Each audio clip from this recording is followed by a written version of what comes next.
Good afternoon, everyone. Good afternoon. Okay, thank you.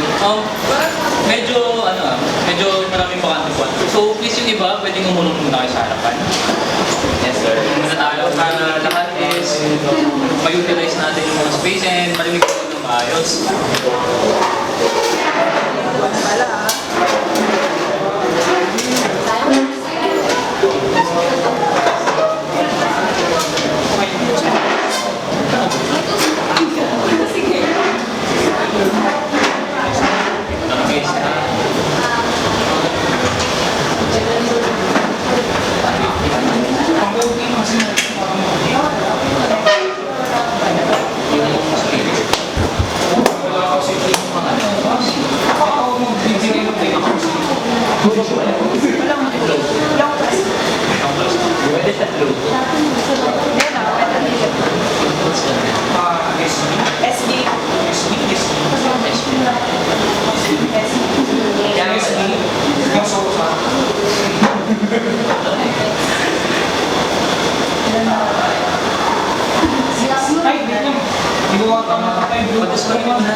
So our topic for this afternoon is okay.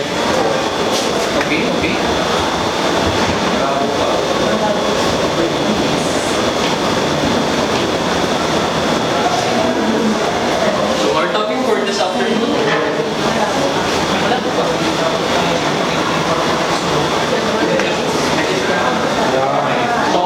This afternoon is called virtual instrument and siya naman ay guitar or gitara. So before that is magkakaroon muna tayo ng konting icebreaker lamang. Ang tawag niya is song tanong. Kilala niyo naman si Kuya Will, di ba? Yes, sir. Kapag sinabi kong FF, ano sabihin? Hooray! FF? Hooray! Pero hindi niyo yung instructions natin. Kapag sinabi kong 1, 2, 3, go, sasabihin niyo song tanong, tapos i-reveal natin yung kanta, tapos magtataas lamang kayo ng inyong mga kamay, at tapos sasabihin niyo kung yung title ng kanta. Okay ba yun? Okay. We're ready? Ready na kayo? Okay. For our first song, 1, 2, 3, go! Song tanong! Okay.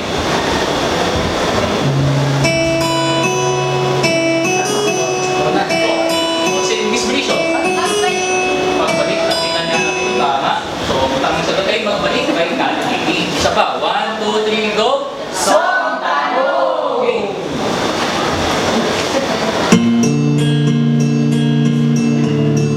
May single. The man who can't be moved. The man who can't be moved. Lord, the Spirit. Tingnan natin kung tama. Okay, tama. Very good. Okay, 1, 2, 3, go! Song tanong! Okay.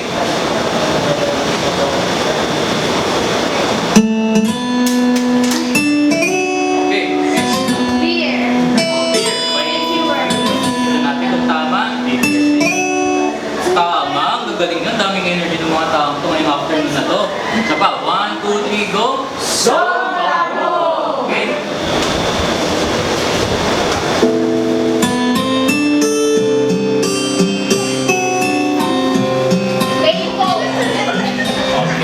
Okay, thank you very much. Ang sagot ay Payphone by Liberum 5. Okay, 1, 2, 3, go! Song tanong! Tingin na, familiar sa inyo.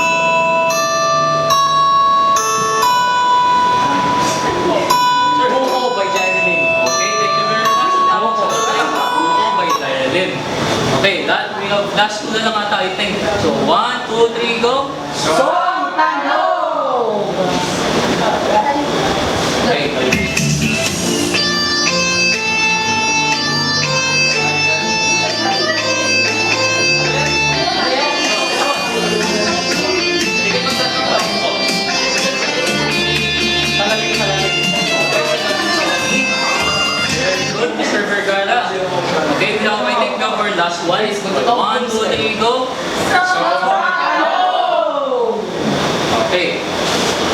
Ito, I think familiar talaga sa inyo.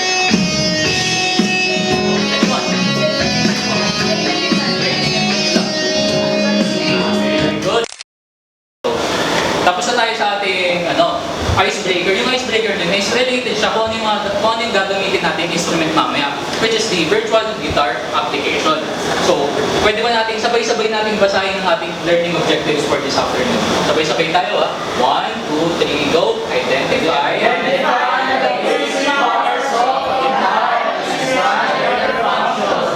Demonstrate how to play a note by tapping on the virtual guitar application.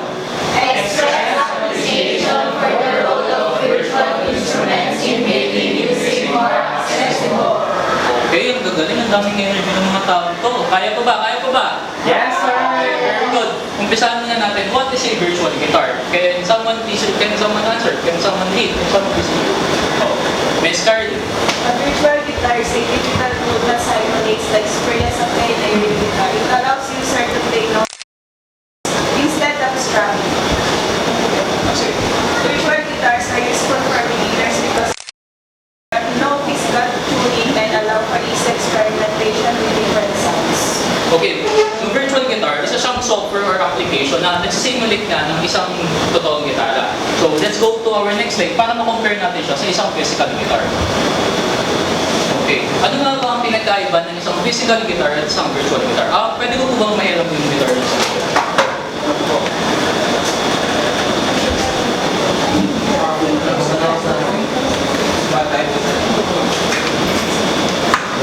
Sige, pero lang muna ako. Mamaya,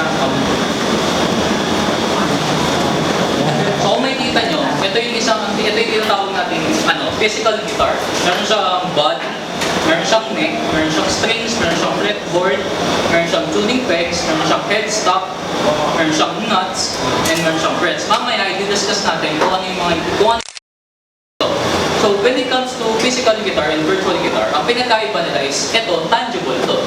Tapos, yung virtual guitar naman, isa lang siyang application and software na nagagamit natin sa ating mga desktop, sa mga cellphones natin.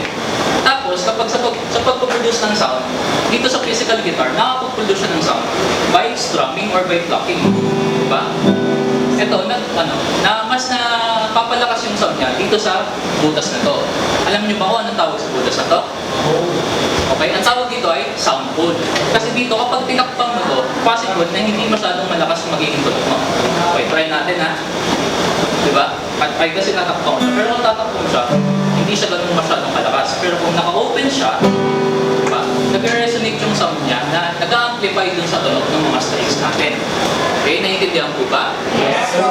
So pagdating naman sa isang virtual guitar, sa virtual guitar kasi, yung sound niya is, synthesize or sampled lang siya. Kapag sinabi natin sample is, pwede siyang manggaling sa totoong gitara, tapos nirecord lang siya. Tapos, ginamit siya sa mga virtual guitar applications na, yung kunyari, nag-record ka ng isang note, kunyari, ganito. Tapos, naka-record siya. Tapos, in-upload mo siya digitally.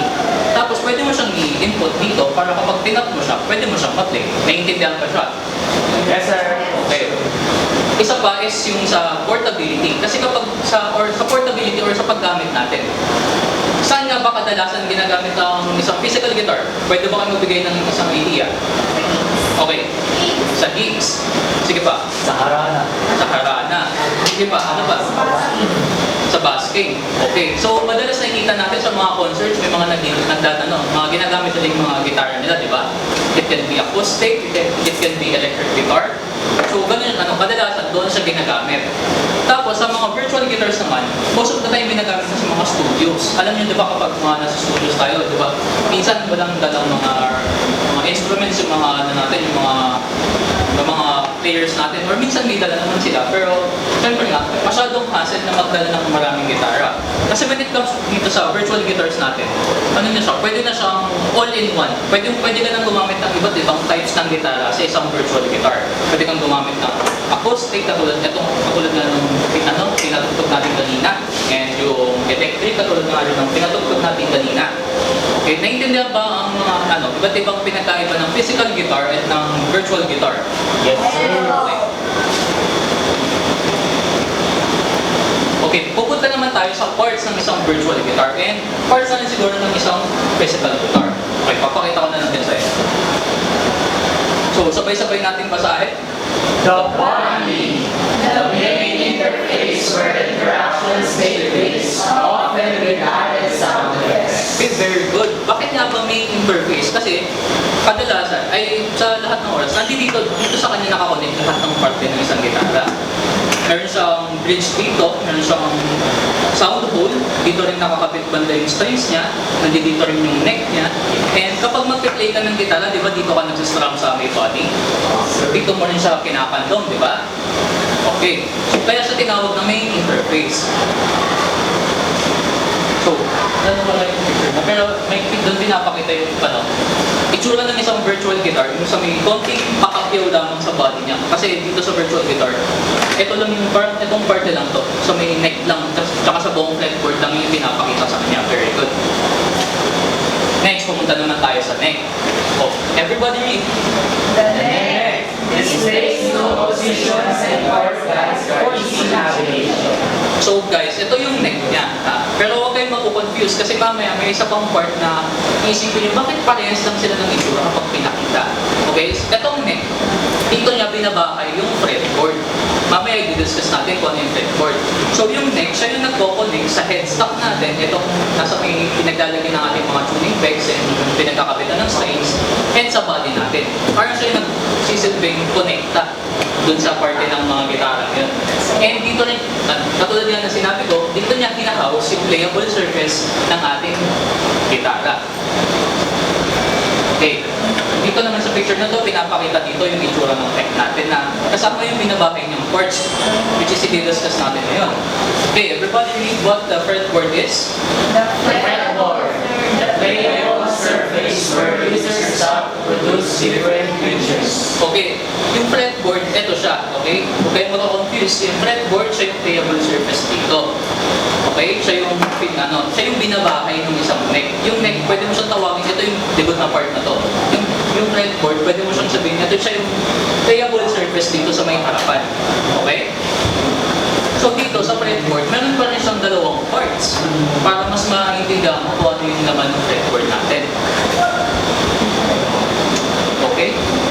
Sa fretboard natin, meron siyang frets and inlays. So can everybody please read what the frets and inlays are?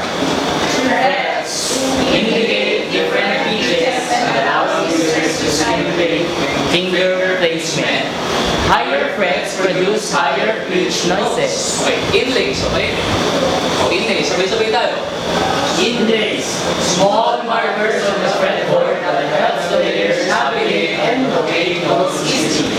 They are placed on the 3rd, 5th, 7th, 9th, 12th, 15th, and 17th frets. Okay, very good. So, bababa muna natin para siguro mas makita natin.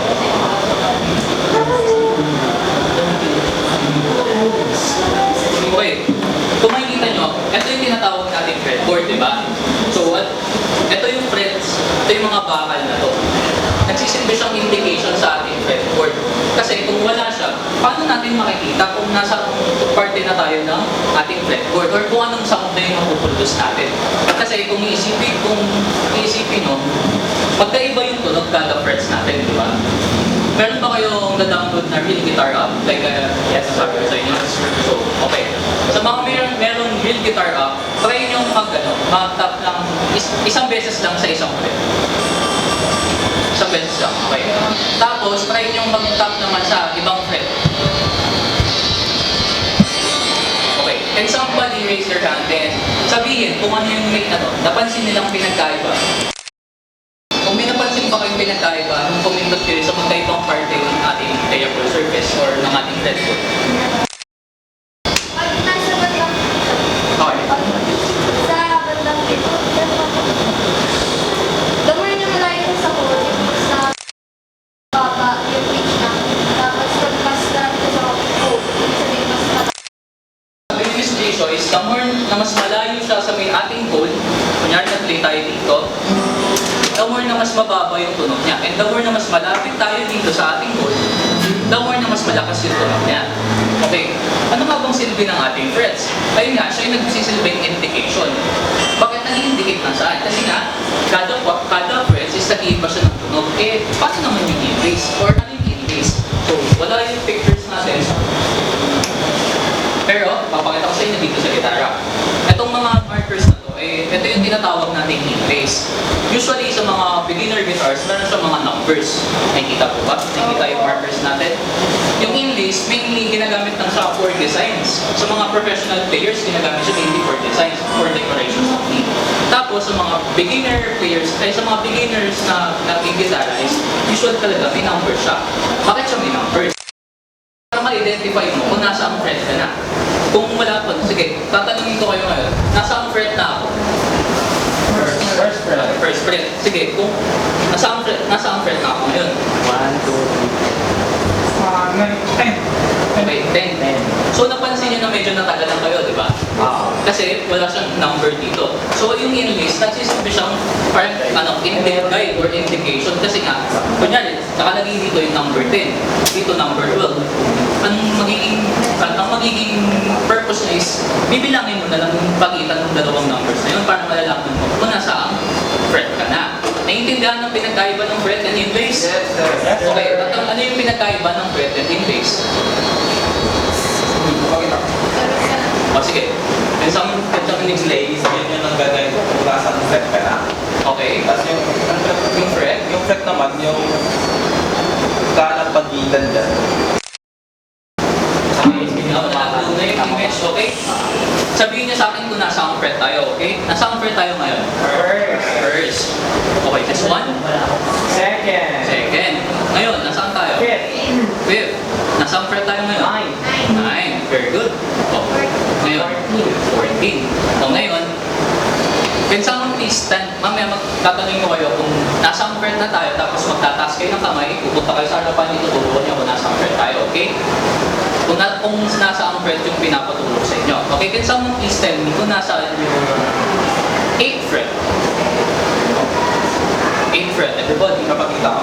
Oh, itutulog si 8. Go, please. 8. Oh, medyo malabo siya, pero Yun ba? full screen natin.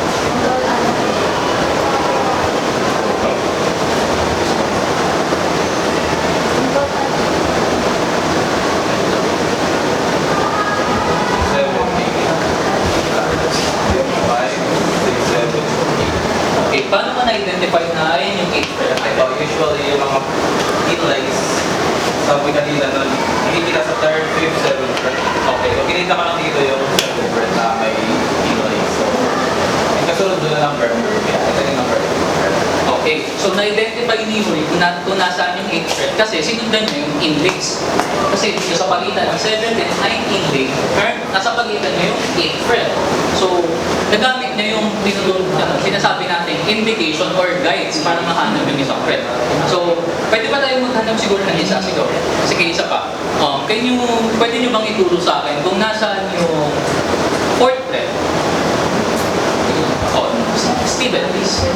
Ituro mo siya dito. Yung 4th fret. So, paano mo nasabi na Yung inlays kasi nag-indicate dito is D. So, yung sabihin, 4. okay, so very good. Diba? Mas napapadali niya yung paghanap natin ng isang specific fret, di ba? Okay, pumunta naman tayo sa strings. Usually, ilan ba ang strings ng isang gitara? 6. So, yan, identify natin kung ano yung mga strings na yun. Para madali natin siyang makabisado, meron akong ginawang guide sa inyo. Every boy gets dinner at 8. Okay? Pwede ba natin sabay-sabay natin sabihin? Every boy gets dinner at 8. Isa pa. 1, 2, 3, go! Every boy gets dinner at 8. Okay, every boy gets dinner at 8. So, E-B-G-E-A-E, okay? So, kapag pumunta naman tayo sa isang gitara, yung thinnest string, yung number 1 natin, okay? Siya yung every. So, kapag kukuha kayo ng gitara, iganto nyo siya. Okay, nakikita nyo ba? Ito yung number 1 string. So kapag nag-play kayo, yung nasa pinakababa, ayun yung number 1 nyo. Which is the thinnest, yung thinnest, dapat ayun yung pinaka number 1 string nyo. And yung pinaka makapal, ayun yung 6th string nyo. Naintindihan po ba? Yes, sir. Ano nga ulit ulit yung palatandaan natin para para sa mga strings. Pag pinakamakaan. Okay, raise your hand, please. Okay, sorry. Para tandaan natin, yung laging una na string ay yung pinakamanipis. Okay, ano yung pinakapamuli natin? Ay yung pinakamakapal. Okay, pinakapamapal. Very good. So now, please kunin nyo ulit yung inyong mga virtual guitars and maybe tuturuan ko yun ng isang pinakamadaling kanta sa isang virtual guitar. Okay, let me connect this one. Okay, kaya bang sabayan? Makakasabay ba guys?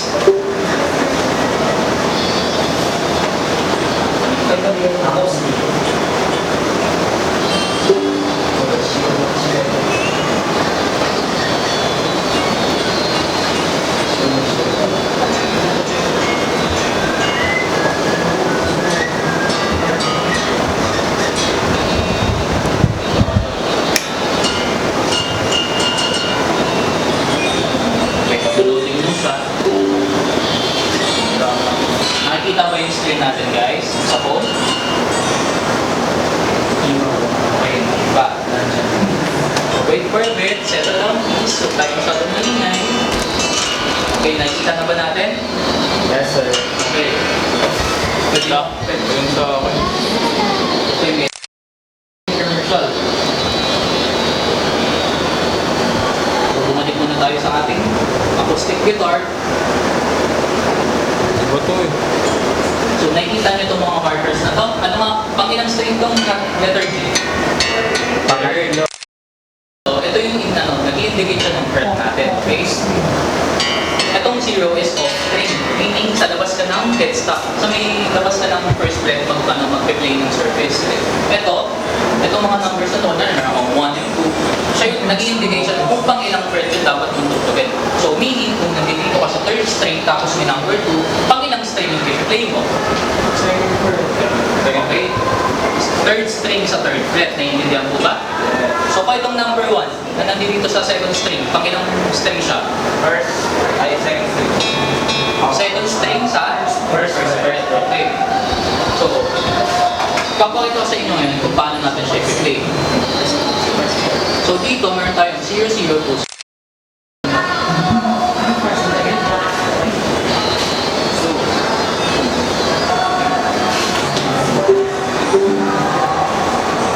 Kukunin muna natin siya for a while sa ating speaker. Kunin mo disconnect siya.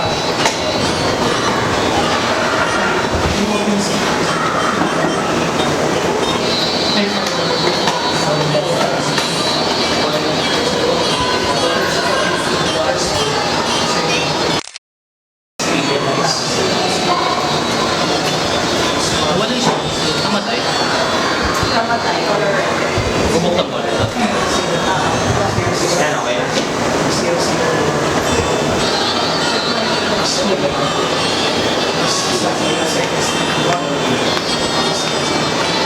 Sige, habang nag-aantay tayo, explore muna natin yung mga apps natin na real guitar, okay?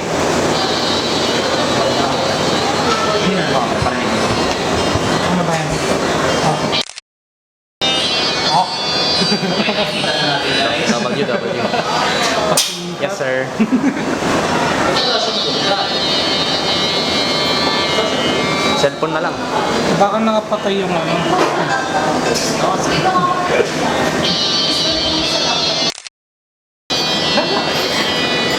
Ha? Para documentation mo.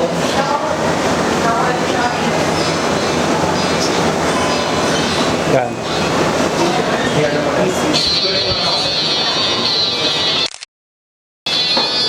Para kunyari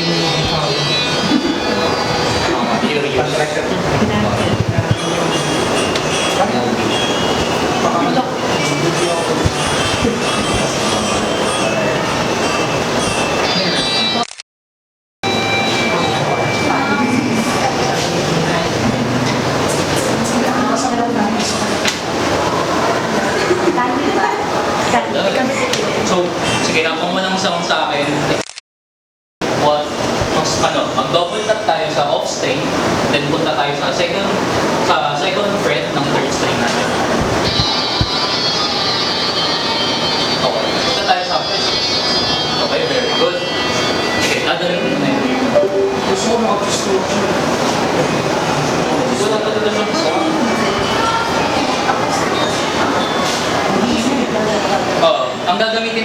this one is yung acoustic guitar.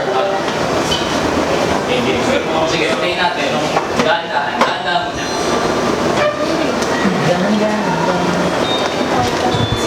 Okay, may nakakuha na ng first page natin. Punta naman tayo sa ating second page. Kaya repeat lang natin yung ano, gawin natin yung pangano. Yung dalawang nasa dito.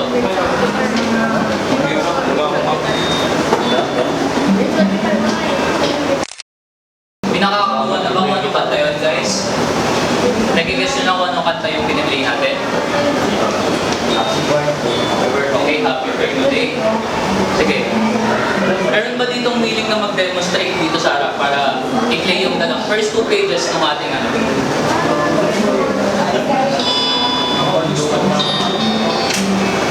So, ganito siya. Kapag pinlay niyo sa akin, magiging ganito siya. Tignan niyo mabuti. Since hindi natin na i-play, punta na lang ito.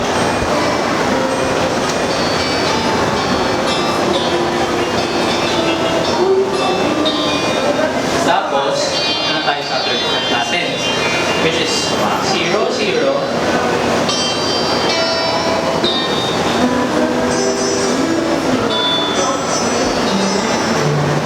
So, ito yung pinaka-ending niya.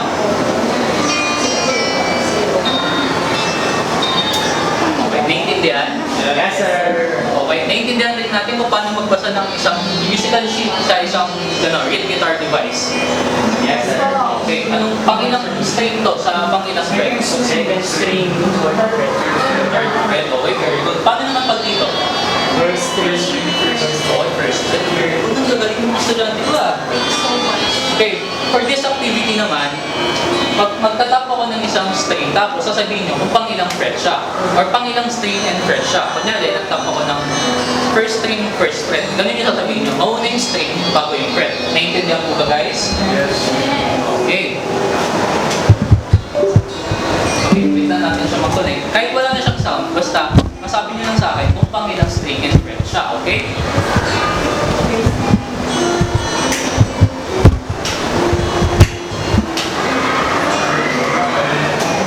So, for example, nakikita na rin nasa screen ko, guys. Medyo nag-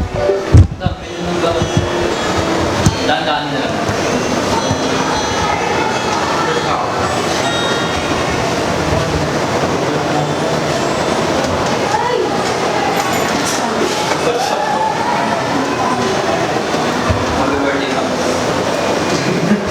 Okay, nakita na natin, guys.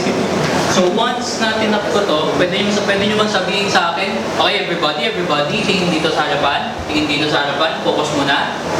So, okay na? Okay na tayo, guys? Okay. Handa na tayo sa activity natin? Okay. So pwede nyo ba sabihin sa akin kung pang ilang string sa pang ilang fret to? First string. Okay, first string, 10th fret, very good, very good. Paano naman kung dito? Okay, very good. Paano naman kung dito? Okay, very good. Kaya nyo bang hanapin sa mga sarili ng devices? Kapag binanggit ko lang, tapos ituturo nyo siya dito sa phone. Kaya ba, guys? Everybody? Kaya ba? Efes? Nakikinig. So, bibigkasin ko muna, tapos magtataas kayo ng kamay, tapos pupunta kayo dito sa harapan, tapos inanavigate nyo dito sa cellphone. Naintindihan po ba? Yes, sir. Okay. So, nasaan yung first string sa 7th fret? Raise your hand muna. Okay, yun.